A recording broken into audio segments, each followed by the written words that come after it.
Okay, so Johor trial.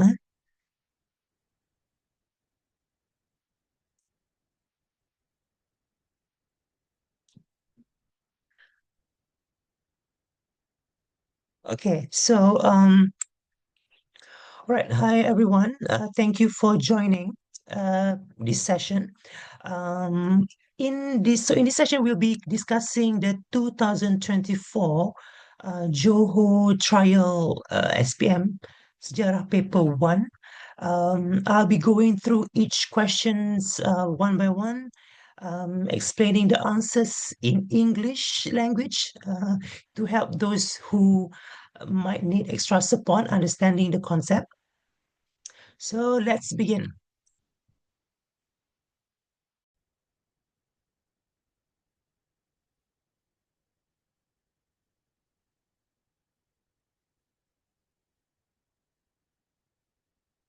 Okay, kita pergi ke soalan yang pertama, the first questions.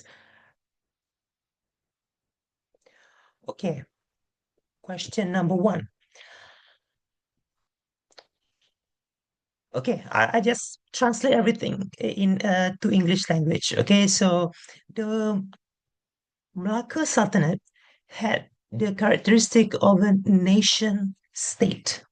Okay, of a nation state. Ciri negara bangsa. Kerajaan. So, what evidence support this statement? A. The existence of a king. B. The loyalty of the people. C. The sovereignty of the government. And D. The authority of the ruler. Okay, the answer is A. The existence of a king. All right, so why this is the correct answer?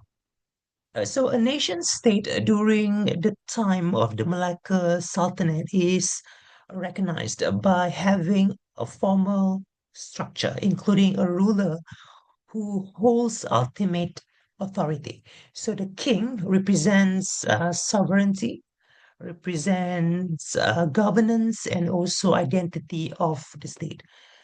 So the existence of a king is a clear visible sign that distinguishes a nation state from a community without organized governance. Thus, option A is the most direct proof of the existence of a nation state. Why other options are incorrect?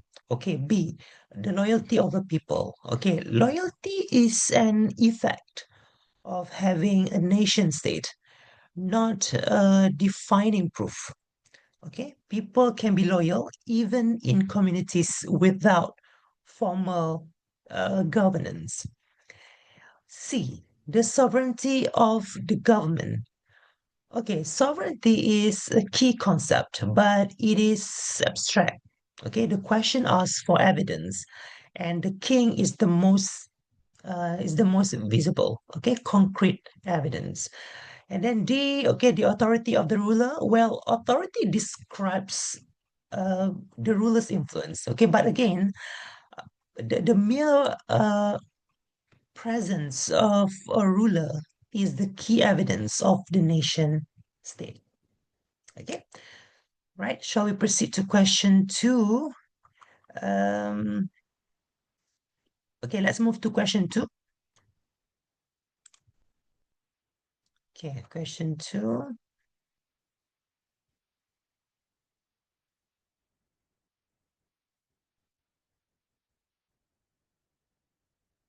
Okay, this is about Laksamana. Okay, basically peranan Laksamana.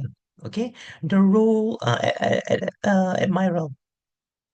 So, what was the role of the Laksamana? Okay, at admiral in helping the glory of the Malacca Sultanate. Okay, A, set the tax rates. B, act as the Sultan's advisor. C, guard the safety of traders.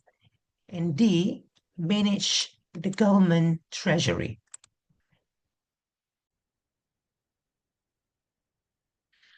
Okay, so the role of the Laksamana or Admiral.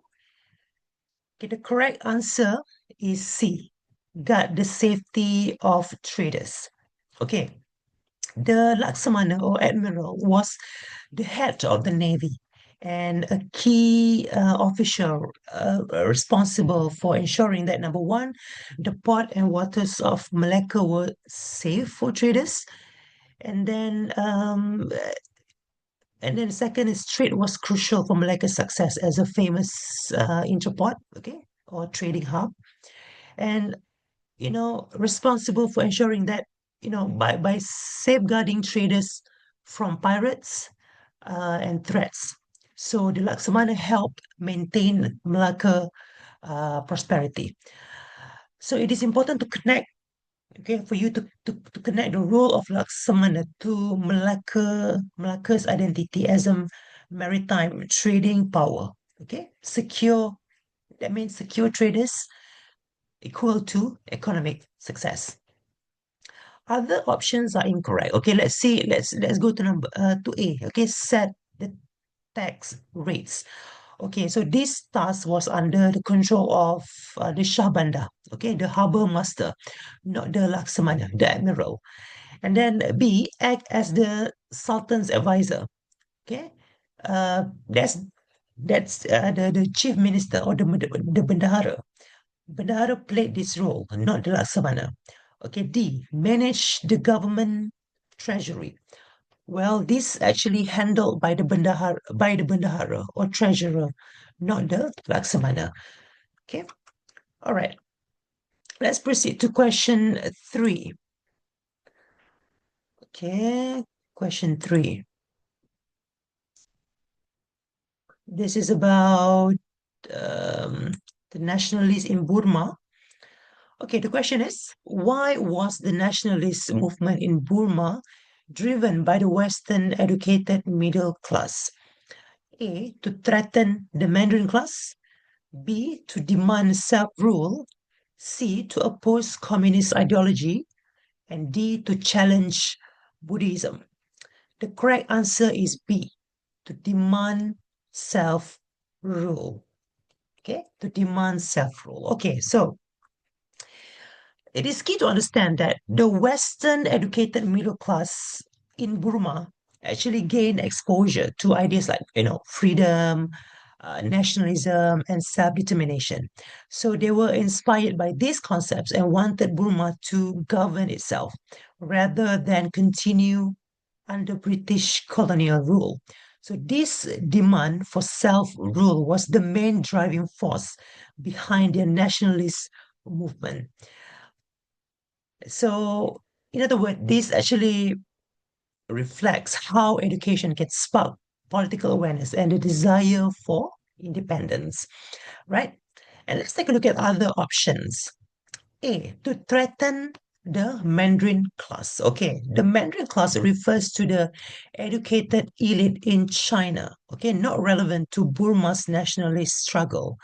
So, and then C, to oppose communist ideology. So the focus of Burmese nationalism at the time was to gain independence from colonial rule, not to fight communism. Okay, and then D, to challenge Buddhism. So the movement was not about religion. In fact, many nationalists respected Buddhism, okay, which was integral to Burmese culture. Okay, so that's for number 3. Okay, let's tackle question 4. Scroll up. Let's scroll. Okay, this is about Tok Janggut and Penghulu Dol Said. Okay, so the question is, why is the struggle of the following figures, Tok Janggut and then Penghulu Dol Said, described as localized, or apa, in Malay kita panggil setempat?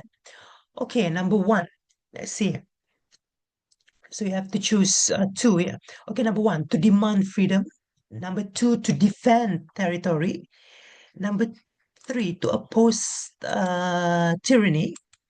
And number 4, to maintain peace. Okay, to maintain peace. So the correct answer is number two. Okay, number two and number three. Okay, right. Number two and number three. To defend territory and to oppose tyranny. Okay, uh, you should understand this. Again, a localized struggle setempat means the fight was focused on a specific area or region. Okay, not the entire country. Okay, so let's take a look at number two, to defend territory. So that means they fought to protect their own district. Okay, so Kelantan for Tok Janggut and Nanning for Dua Said. And then number three, to oppose tyranny. Okay, so they resisted oppressive colonial policies. For example, apa contoh dia? Unfair taxes, okay, British interference, and etc. in their areas. Okay, so this shows their struggle wasn't for national independence, but for local rights and justice. Okay, and let's take a look at why 1 and 4 are incorrect. Okay, to demand freedom. Okay, well, this suggests a wider goal. Okay, a wider goal of national independence, which wasn't the focus of these figures. Okay, they were not fighting for national freedom, but local rights. Number four, to maintain peace. Well, their aim their aim was to resist oppression. Okay, not not simply to maintain not main, not simply to maintain peace. In fact, their actions actually led to conflict because they stood up to colonial power, right? So yeah. So shall we move to question 5? Um,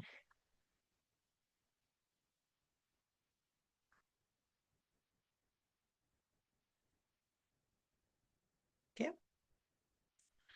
Semangat Asia dan Asia untuk Asia. Oh, I'm sorry. Let me see. Mhm. So Asia,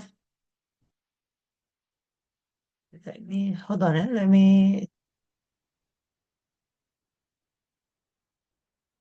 interruption. Okay. Now, what was the purpose of using the slogan by the Japanese? Okay, let's see. Let's go to okay, A, to facilitate landing operations. B, to succeed in military strategy. C, to complete conquest operations. And D, to instill anti-colonial spirit. Okay, so the correct answer is D, to instill anti-colonial spirit. Okay, right. Why? This question actually focuses on how slogans are used for psychological and political purposes. Okay, so the Japanese wanted to portray themselves as liberators of Asia from Western colonial powers. Okay, at the time. So Asia untuk Asia, or Asia for Asians was designed with to win local support and make people believe that Japanese rule was better than European rule. It aimed to steer feelings against the Western colonials, like the British, the Dutch, etc. Not just to support, just to support military operation. Okay, so let's take a look at other options. A, facilitate landing operations. Well, the slogan wasn't a military tool to help the actual landing troops. Okay, and then B, to succeed in military strategy. Okay, well, while the slogan might help um, uh, morale, it wasn't a direct military tactic. Okay, it was propaganda. Okay, and then C, to complete conquest operations, was the slogan purpose was was psychological, so not to physically complete the conquest. Okay, Now let's go to number 6. Okay, so this is Albert Kwok. Okay, siapa dia ni? All right, so the question is, the following figure is associated with the anti-Japanese struggle. Okay, so what was his contribution? What was Albert Kwok's contribution? Okay, A, launch a rebellion. B, used disguised. C, formed Force 136. And D, led a guerrilla force. The correct answer is A, launch a rebellion. Okay, so the correct answer is launch a rebellion. So Albert Walk was a key figure who led the Jesselton uprising or rebellion in Sabah during World War II to resist Japanese occupation. He actually directly, he is remembered for directly organizing and launching an armed rebellion rather than acting covertly or forming units linked to British command. Okay, so you must see the difference between direct action, rebellion, and covert operations or guerrilla tactics. B. Okay, B is wrong. Okay, let's see why other options are incorrect. Okay, we have B, used disguise. Okay, no historical record links Albert with famous acts of disguise or undercover operations. Okay, and then C, form Force 136. Well, Force 136 was a British-led secret unit, so he was not its founder or leader. And D, led a guerrilla force. Well, his action was a rebellion, a planned uprising, not prolonged guerrilla warfare, which is more about hit and run tactics over time. Okay, so you have to understand all this concept. Okay, rebellion, what do you call this? Pemberontakan, and then penyamaran. What is penyamaran, and also what is guerrilla? Okay, melancarkan guerrilla or prolonged guerrilla warfare. Okay, now let's go to number 7.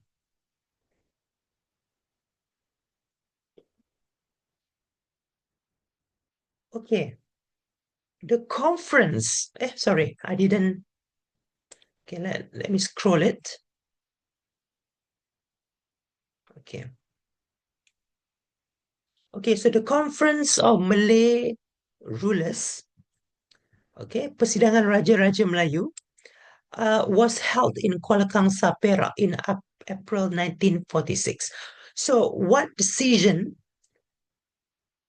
was made at the conference?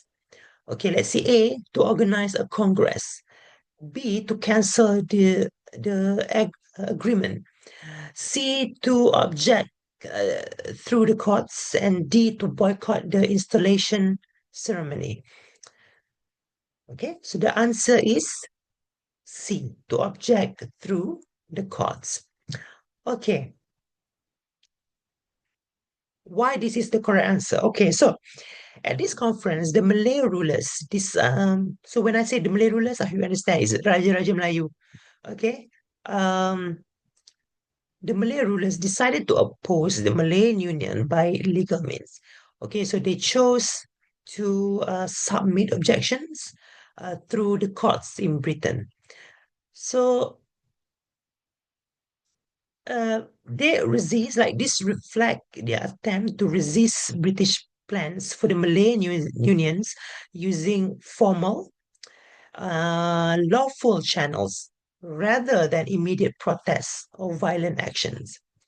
Okay, so this shows that resistance can take legal and diplomatic forms. Okay, not just street protests or boycotts. Okay, let's see other options. A, to organize a congress. Well, the Congress Melayu Malaya was a separate initiative led by Malay groups. Okay, not a direct decision from this rulers conference. B, to cancel the agreement. Well, the rulers had no direct power to unilaterally cancel the British plan. Okay, so they could only object. And then D, to boycott the installation ceremony. Well, boycott occurred, but this was not the key decision. Not the key decision from the conference itself. Okay. The focus was a legal objection. Okay, now let's go to number 8. So there's a diagram here. Okay, let's see the diagram here. Okay, so the diagram below relates to the cession of Sarawak to the British government. Okay, given okay, now we have factors. Faktor menentang. Factors of the opposition. And then, okay, let's see. And then we have menggunakan muslihat, use of deceit. And then mengetepikan surat wasiat. Okay. Oops, sorry. Mengetepikan surat wasiat. So disregard for the will. And then X. So what is X? Okay, so we have A, violation of principles. We have B, limitation of opportunities. C, undermining of positions. And D, defending decisions. Okay, the correct answer is A, violation of principles. Okay, so why? So the cession of Sarawak by Viner Brooke to the British was controversial because it went against the promises and principles of the 1941 Constitution. Okay, so what was that? Which assured self-government to Sarawakians, the people of Sarawak. The violation actually reflects how the transfer of Sarawak to the British ignored the established promises and the wishes of the people. Okay. And then other options are incorrect. B, limitation of opportunities. Well, the issue wasn't about limiting opportunities for locals, but about ignoring constitutional promises. C, undermining positions. Well, this suggests weakening individuals' roles, but the issue was broader at the time. Okay, the betrayal of constitutional principles. Okay, that's the issue. And then D, defending decision. Well, the controversy was because the decision violated principles, not because anyone was defending it. Okay? All right. And then let's go to number 9. Number 9.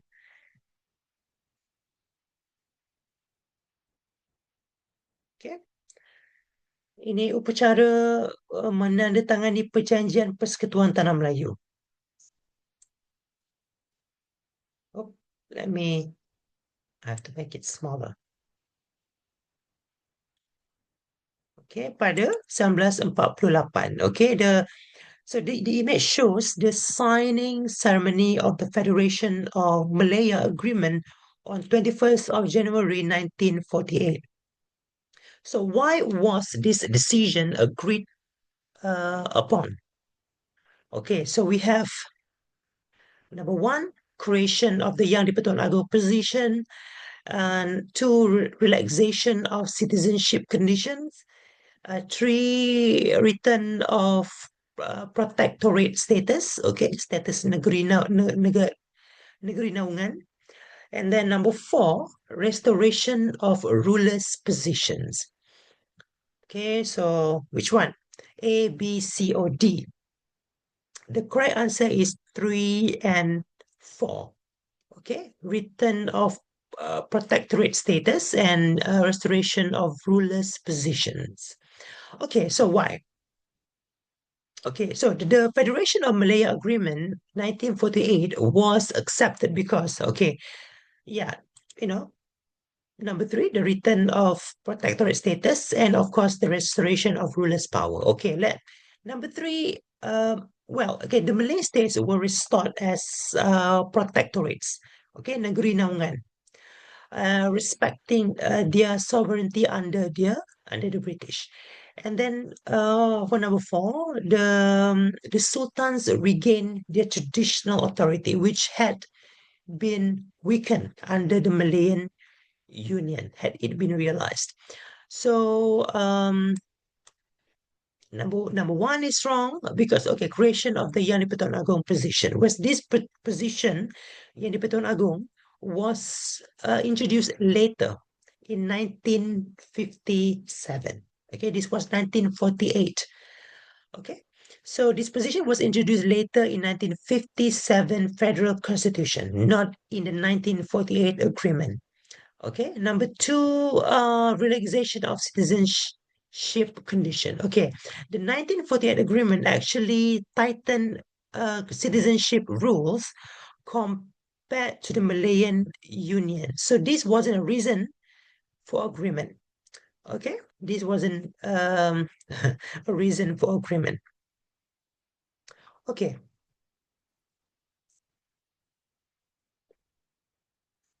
now let's go to number 10. Okay, should I enlarge this? Yes, I should. Okay. So let's take a look at the question. It says here, how did the 1948 Federation of Malaya Agreement protect the rights of the indigenous people of Malaya? I'm sorry, penduduk asal, okay? Yeah, right. A, by controlling the country's administration, and then B, by safeguarding special rights, C, by forming political parties, and C, protecting citizenship. Okay, the answer is B, by safeguarding special rights. Okay, the the Federation of Malaya Agreement, okay, 1948 was created in response to the resistance, okay, the Malay resistance to the Malayan Union. Okay, so one of its key elements was to protect the special position of the Malays, such as the land rights, education quotas, and also civil service preferences. Okay, this was seen as a way to honor the position of the indigenous people while still maintaining cooperation among all race. Okay, and other options are incorrect. Okay, A, by controlling the country's administration. Well, the British still, at the time, okay, 1948, the British still held significant power. Okay, the locals didn't fully control administration yet. Okay, and then C, by forming political parties. Political parties existed, but the agreement wasn't about forming them. It was about constitutional structure and rights. Okay, and then D, protecting citizenship. Well, citizenship rules were actually stricter under the 1948 agreement compared to the Malayan Union. Okay, so yes, that's the reason.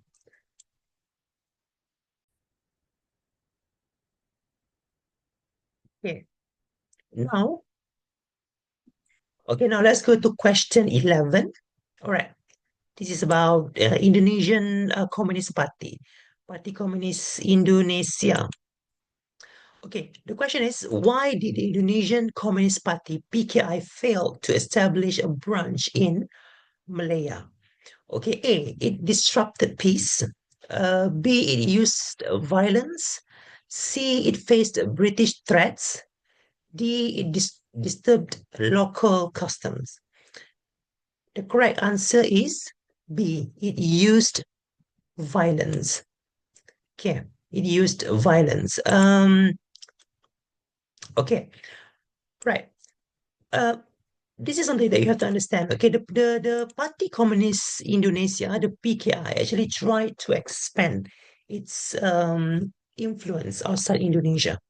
Okay, outside Indonesia, including into Malaya. However, their methods were militant and aggressive, which clashed with local tradition in Malaya, and of course triggered strong resistance. Okay, and then the use of violence, like armed rebellion and uprising, was the main reason why British authorities and locals rejected them. Okay, so ideology, you have to understand, ideology alone isn't the issue. So it's the methods used that determine public and political reaction. Okay. A, why is it incorrect? Okay, disrupted peace. Okay, it's too vague. Okay, this answer is too vague. Okay, many movement disrupt peace. What set PKI, okay, Party Communist Indonesia, apart was its violent tactics. And then C, it faced British threats. All right. So the British opposed many groups, okay, but the use of violence was the core reason for rejecting PKI's presence. And then D, it disturbed local custom. Well, there's little evidence that the party was rejected for cultural reasons. Okay, the rejection was political and security based. Okay. Okay, and then number 12. Number 12 is about darurat, emergency. So the emergency period led to an increase in the number of citizens in our country. So why did this situation occur? A, cooperation in political parties. B, confidence in racial unity. C, formation of the Malayan Chinese Association. D, sacrifices made by Malays for other races. The correct answer is D. Okay, D.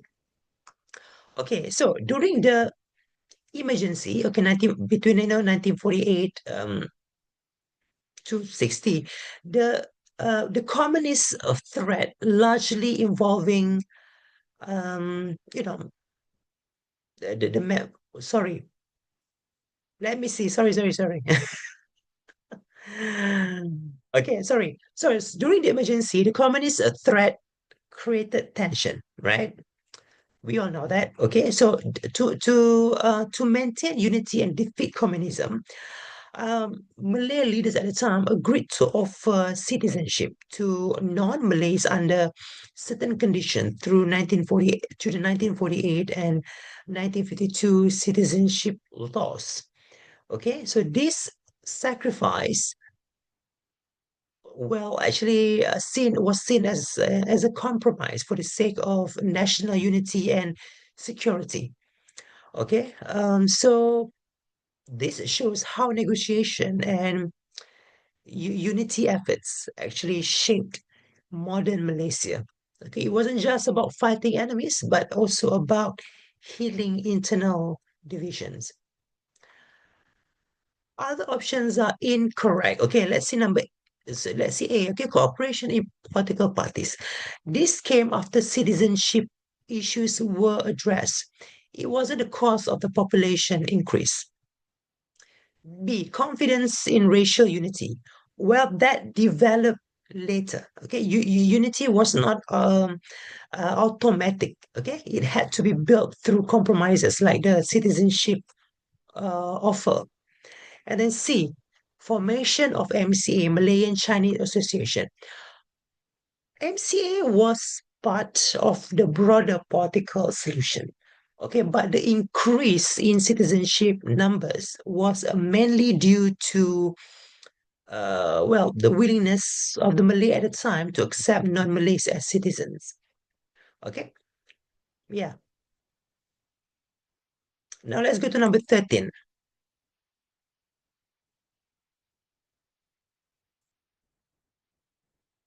Okay, okay, I will scroll it later. Okey, ni tentang apa tu? Datuk Onn Jaafar. Okey, sebagai menteri. Okay, Dato' Onn Jaafar served as a minister in the Federation of Malaya. What were his responsibilities? Okay, number one, affairs related to immigrants. Number two, related to natural resources. Number three, related to communication. Number four, related to pilgrimage. Hajj. Okay, so uh, the answer is number one and number four. Number one and number four. Okay. Immigrants, related to immigrants, and to related to pilgrimage. Okay, let's talk about Dato' Onn Jaafar. Okay, Dato' Onn Jaafar, after leaving UMNO in 1951, uh, he joined the government as a minister. Okay, so his portfolio included, okay, immigration affairs, which dealing with population control and foreign entry, and also Hajj affair. Okay, in handling religious related administrative matters, especially for Malays going on pilgrimage to Mecca. Okay, Mecca. So what do you call this? This actually shows that the early Malay leaders held practical roles in shaping daily life, not just political slogans, but real policies that affected people. Let's see why two and three are incorrect. Okay, other options are incorrect. Okay, number two, natural resources. That was under other ministers. Okay, not that to Onn Jaafar's direct role. And then number three, communication. Okay, incorrect. Also not part of his specific duties. It was typically under a separate portfolio related to infrastructure or public works. Okay? So ingat Dato' Onn Jaafar, ingat haji dan juga immigration lah. Kalau kita bercakap tentang menteri. Okay. Number 14, let's say. This is about laporan Barnes and Fenwu. Okay, both in 1951. Okay. Right. So what is related to the following reports? Okay, Barnes report 1951 and Fenwu report 1951. Okay, A, Malaya's independence. B, relaxation of citizenship conditions. C, formation of a national education system. And D, the struggle towards a nation building. The correct answer is C, formation of a national education system. Okay. Okay, let's see why this is. Okay, so both Barnes and Fenwu reports actually they focus on how to create a unified education system in Malaya after World War II. Okay, after World War II. Okay, so Barnes' report proposed a single national school system with Malay and English as the medium. And then Fenwu report was a response from Chinese educators who defended the role of Chinese schools and language. Okay. Well, as you know, education is important, right? So let's see why other options are incorrect. Okay, A, Malaya's independence. Well, these reports were about education, not political independence. And then B, relaxation. Sorry, relaxation of specific. Sorry, citizenship conditions. That is related to the constitution and political negotiation, not education policy. And then D, the struggle towards a nation building. Well, this is tempting, but too vague. Too vague. Sama-sama macam tak clear sangat. Okay, education plays a role in national building. The question asks for what is directly related, and the clear answer is national education policy. All right. Now let's go to question 15. Okay kan? Soalan 15. Now we talk about pilihan raya, election. This is interesting. Okay, so the question is, what can be concluded based on the table below? So, parti. We have perkara, parti, and jumlah kerusi yang dimenangi. Seats won in the 1954 state elections. Okay. The party Alliance UMNO MCA and 226 out of 296. Sorry, 269. All right. What can be concluded? Apa yang boleh disimpulkan? A. Consensus in decision making. B. Effectiveness of campaign strategy. C. Justice in governance. And D. Racial cooperation in politics. The answer is D. Racial cooperation in politics. Okay. Let's talk about the alliance. Okay. Perikatan lah. Apa tu? Perikatan UMNO MCA. The alliance was a coalition between UMNO, representing the Malays, and MCA, representing the Chinese. Their massive success, okay, winning 226 out of 269 seats, shows how cooperation between different races in politics was effective and well received. Okay, so this is actually a reminder that modern Malaysia was founded on power sharing between ethnic groups. This is a key concept in sejarah. You'll see it through the syllabus. Okay, other options are incorrect. Okay, let's talk about A, consensus in decision making. Okay, this refers more to internal party operations. Okay, the question is about election success, not leadership style. And then B, the effectiveness of campaign strategy. While strategy matters, but the question wants a broader interpretation. Okay, so the core issue is racial cooperation, not just marketing. Okay, campaign strategy to marketing lah tu. Okay, excuse me. And then C, justice in governance. Well, if you look at the table, it only shows election results, so not how just or fair the governance was. Okay, let's go to question 16.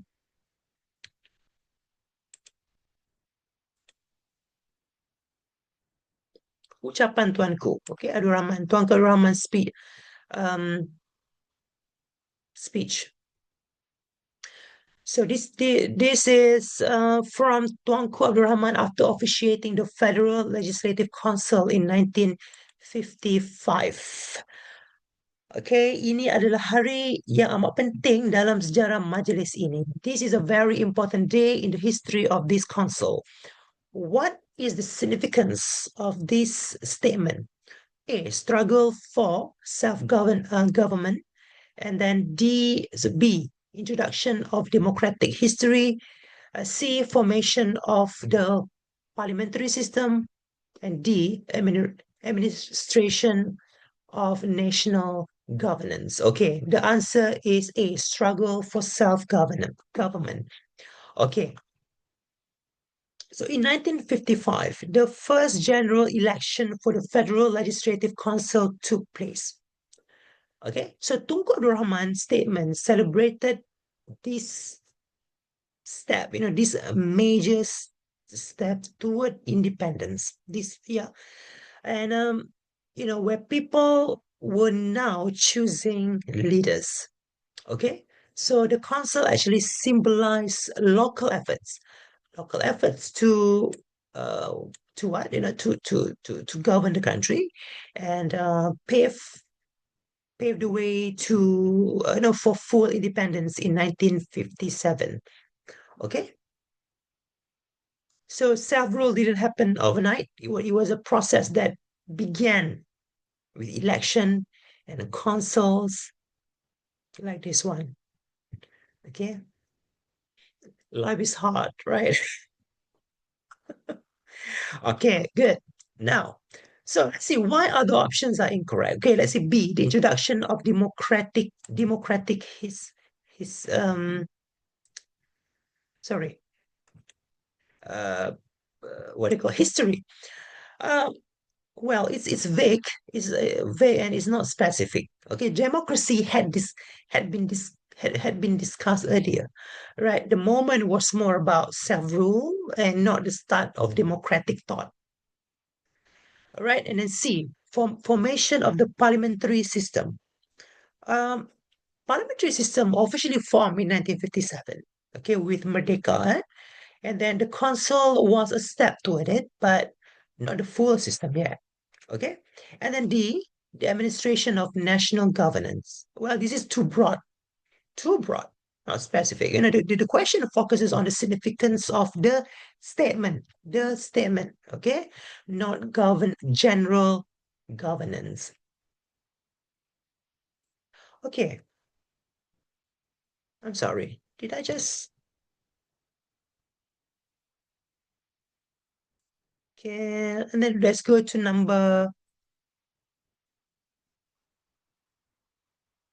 question 17. All right, question 17. Okay,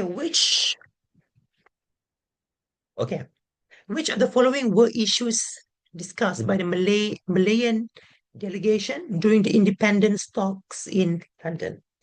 Okay, number one, demanding compensation for officers. Number two, provision of defense assistance. And number three, negotiating the Constitutional Commission. Number four, I'm sorry. Okay. Some technical difficulties. Okay, so let me repeat. Okay, number one, demanding compensation for officers. Number two, provision of defense assistance. Number three, negotiating the Constitutional Commission. And then number four, abolishing the post of financial secretary. The answer is number three and four. Okay. Okay. So why? Right. Okay, the independent stock in London, okay, 1956, were where Tunku Abdul Rahman and the Malayan delegation negotiated terms of Merdeka with the British. Okay, so two important matters discussed. Okay, these two lah. Okay, Constitutional Commission, which led to the formation of the Raid Commission, Suruhanjaya Raid, to draft the Malayan Constitution, and then the number four, abolishing the financial secretary post. This is a step toward transferring financial control to the locals. Okay.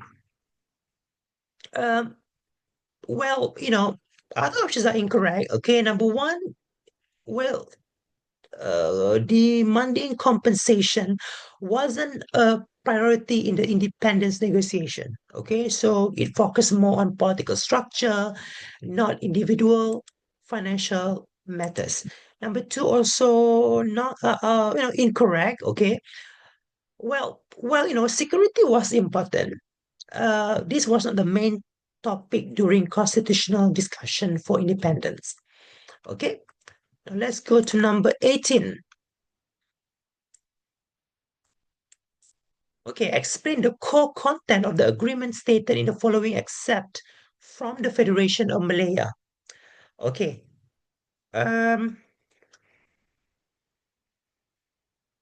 Perkara 32. Okay. Perkara 32.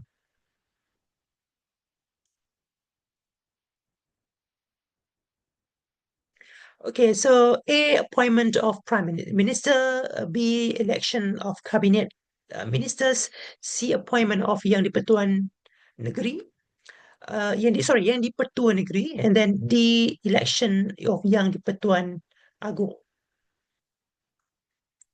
Okay, so the answer is D. Okay, election of Yang di-Pertuan Agong.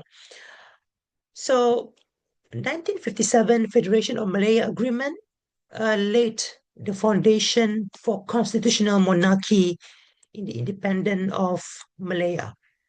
Okay, so what do you call this?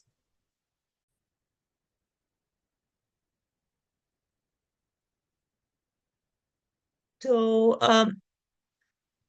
basically, this is about Raja Berperlembagaan. Okay, one of the most significant new institution was the creation of Yang di-Pertuan Agong, okay, the King of Malaysia, who would be elected among the Malay rulers, okay, not inherited automatically like in most monarchies.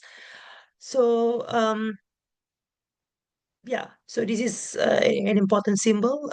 Malaysia is very unique, for having a rotating monarchy, and it's written into the constitution from day one. Okay, now let's see other options. Okay, A, incorrect. Okay, Perkara 32 is not about the prime minister. The same with B, and also the same with C. Okay, perkara 32 ialah berkenaan dengan perlembagaan memperuntukkan tentang kedudukan Yang di-Pertuan Agong sebagai ketua utama negara. Okay, let's go to number 19. Bendera Malaysia. Oh, this is you have to know this question. Okay, so name the individual who designed the national flag of Malaysia. Okay. A. V.T. Sambatan. B. Muhammad Hamzah. C. Yaakob Abdul Latif. And D. Abdul Razak Hussein. The answer is Muhammad Hamzah. Okay. So who was Muhammad Hamzah? Okay, he was at at the time 30-year old. I'm sorry, 29-year old. Let me check. 29 year, he was an architect. Okay, he was an architect. Let's not focus on his age, but I think he was 29 years old at the time. Working in the JKR, Public Work Department in Johor, and he designed the Jalur Gemilang, the Malaysia's national flag. Uh, and he actually designed his design was selected through a national competition held before independence. Okay, so yeah, A is wrong. Sambatan is a politician, um, founding leaders of Malaysia, not the flag designer. The same with Yaakob Latif. Abdul Latif was, former mayor of Kuala Lumpur. Okay, unrelated to flags design.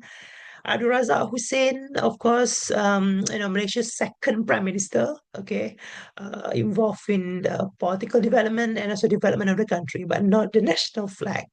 Okay, and then let's see question 20. Okay. Petikan berikut merupakan beberapa prinsip kedaulatan negara. Okay. The following excerpt presents several principles of national sovereignty. Okay. So we have kerajaan, government, and we have wilayah pengaruh and also kedaulatan undang-undang. Okay, so why are these principles important to a country?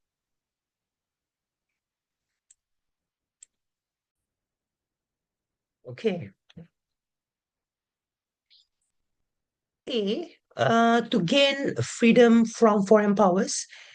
B, to strengthen internal securities. C, to determine the direction of national administration. And D, to maintain diplomatic relations.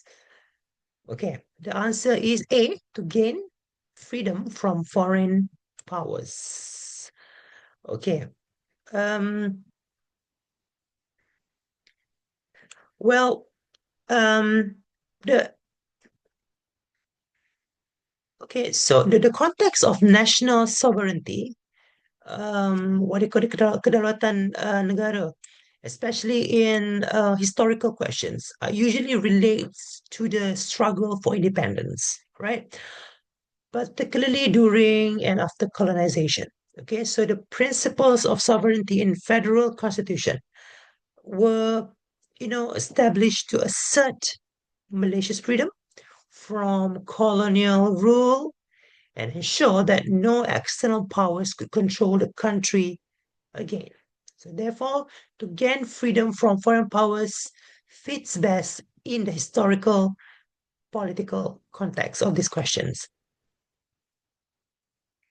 Okay, well, B is wrong. Well, security is a function of sovereignty, but not the core reasons. The principles exist. And then D, also wrong. Well, not directly related to the principles of sovereignty, but in the context of independence of nationhood. C, okay. Actually, still logical, but the question asks why the principle of sovereignty are important. Okay, um, so the primary reason this principle exists is to protect national independence. Okay, so the answer is A, to gain freedom from foreign powers. Okay, we will continue this in the next session. Thank you so much.